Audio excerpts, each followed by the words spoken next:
송파 60대 부부가 지난 주말 확진 판정을 받았습니다.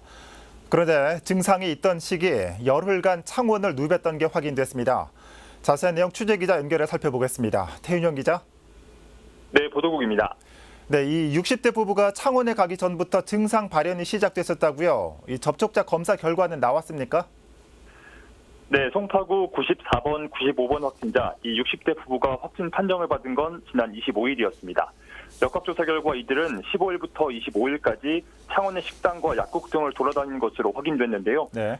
특히 95번 확진자는 창원에 가기 전인 14일부터 발열과 근육통 등의 증상이 시작됐고 94번 확진자는 창원에 있던 19일부터 증상을 보였습니다. 95번 확진자는 15일 이 증상을 보인 상태에서 동서울터미널에서 고속버스를 타고 마산 고속버스 터미널에 간 것으로 파악됐습니다. 25일까지 창원에 체류하는 10일 동안 이들 부부는 검사 검사는 받지 않았습니다. 현재 파악된 접촉자 49명으로 다행히 모두 음성 판정을 받았습니다. 네. 하지만 추가 접촉자와 동선을 파악하고 있어서 방역당국은 여전히 긴장하고 있습니다. 그렇군요. 한편 최근 외국인 확진자가 늘면서 정부가 치료비를 청구하는 방안을 추진하기로 했다고요? 네, 정부는 그동안 감염병 예방법에 따라 해외 유입 외국인 확진자에 대해 검사비와 치료비를 지원했습니다. 하지만 앞으로는 국내로 들어온 뒤 입국 검역 과정이나 2주 격리 기간 중 감염이 확인된 외국인 확진자에 대해서 입원 치료비를 청구하기로 했습니다. 최근 외국인 확진자가 급증하면서 의료 체계의 부담이 커진 게 이유인데요.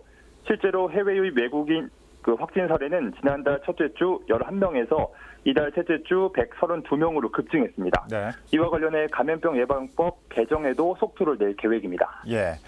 주말 동안에 확진자가 좀 있었는데 오늘 발표된 코로나19 확진자 현황도 짚고 가보죠. 어떻게 됩니까?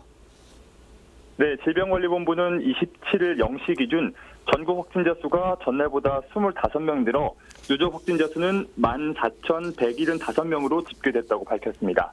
지역 발생은 9명, 해외 발생은 이보다 많은 16명입니다. 이 가운데 지역 발생 서울 신규 확진자 수는 6명으로 지금까지 서울의 누적 확진자 수는 1,239명으로 나타났습니다. 지금까지 보도국에서 전해드렸습니다. 네, 태 기자 수고했습니다. 코로나19 발생 상황 살펴봤습니다.